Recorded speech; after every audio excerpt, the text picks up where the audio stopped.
us on nicely to the next point of conversation, which is, and we're recording this on Tuesday evening, as we always do, and so we are currently unaware, unless it's happened in the last 15, 20 minutes and someone wants to let me know, whether or not Steelers-Titans is still intended to go ahead this weekend. I'd be kind of astonished if it is, to be honest, particularly with the quite simple and elegant solution they have to that one fixture being fixed. But right now we know that 8 members of the Tennessee Titans have tested positive for COVID. It's after their outside linebacker coach, who also happens to be the defensive play caller with no actual DC in Tennessee, tested positive prior to the game with Minnesota over the weekend. We now know that 3 players and 5 playing staff or football staff have tested positive. Those 5 staff are all believed, whilst some coaches, not all, to have traveled to Minnesota this weekend.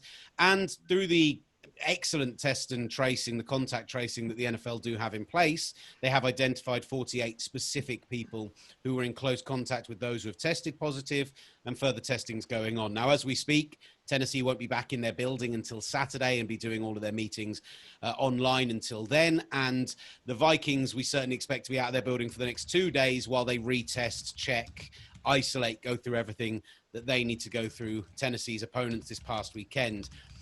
They are very fortunate, as I said, in that there's a very simple solution if the only game affected is Titans-Steelers. Because of the way the bye weeks line up, you can shift Ravens-Steelers from week 7 to week 8, play Titans-Steelers on week 7, and basically move both bye weeks to this coming week. That's not going to happen when this happens going forwards. We know that right now the NFL have in place a plan to move the Super Bowl back up to 4 weeks.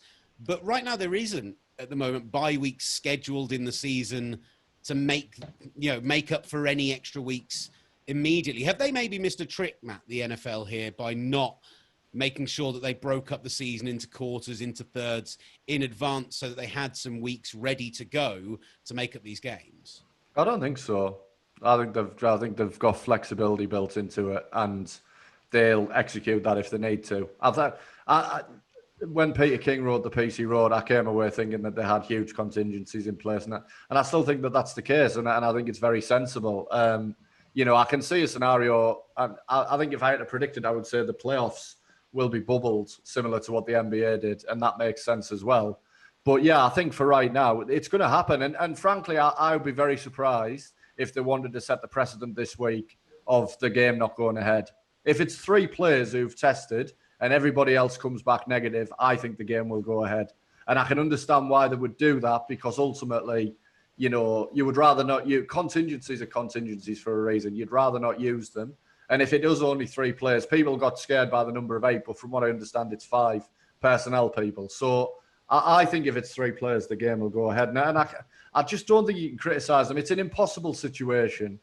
I don't think you want to push the Super Bowl back unless you have to. And there's no way of finding out if you're going to have to until you actually start the season and see how it goes. So provided they've got that fat built into it, which they say they have, I'm fine with what they're doing. On that point, Kalen, there is actually a conversation to be had about if they come back and say from those 48 players, we do get those 48 others who have been in close contact, we do get some other positive tests, but it works out that the teams can put out a viable side this weekend and the game goes ahead. There's an argument that's a testament to the NFL that what they've got in place works. It definitely is. And I've actually really been surprised that they have not had this happen yet, because they aren't in bubbles, as we were talking about earlier. The players are living normal lives for the most part. I mean, I was just talking to one last night who was at a car dealership getting a new car. So, I mean, that's regular behavior, right? Like, they're doing regular chores. They're going to grocery stores. They're doing things that they're interacting with the masses. I even saw a player doing a charity event last week at like a Boys and Girls Club, which to me, I thought for sure those types of things they would not be doing this season, just to be extra safe. So this is going to happen. And I do think they have done a really good job so far. And I think with the Titans, it's going to be really interesting to see if these 3 players, are they all in the same position group? And how does that affect the competitive balance? That's what I'm kind of interested in. And then also preparing virtually all week. If they play this game, it's going to be really interesting to see how they play. Are they noticeably worse, or is it exactly the same? I would love to ask a player right now if you feel like you could virtually prepare for a game and then play it at the same level as you would if you were in person. I mean, I guess the answer is you can, but it kind of is what it is, isn't it? Like, you know, there are lots of elements to this. Just say, for example, now, how much of an advantage did Kansas City gain last night with no fans in Baltimore?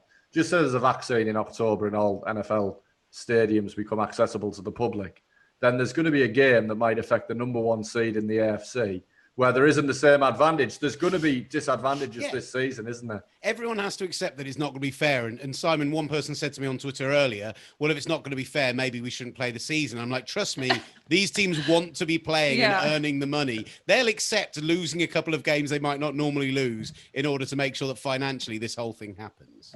100%. And I think, you know, it's really difficult to point the finger at anybody and say, oh, you've done a bad job with this. So clearly incredible plans in place in terms of worst case scenario situations that we know nothing about at this stage. You know, what happens if half a team goes down? What happens if this happens? What happens if that happens? What happens if an entire quarterback route? It's why, you know, Jake Fromm is practicing away from the Buffalo Bills in terms of, you know, if the Bills quarterbacks go down, there is a reason, you know, why he's away, because he's not in contact with Josh Allen and the backup. So Tom Pelissero has just tweeted that as of now, Titans, Steelers and Texans, Vikings are both on for Sunday.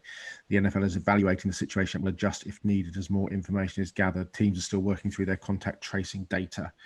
I mean, they've done it right. I think all the teams have done it right. The NFL have done it right. And, you know, you're trying to control a completely uncontrollable situation, which is very difficult to do.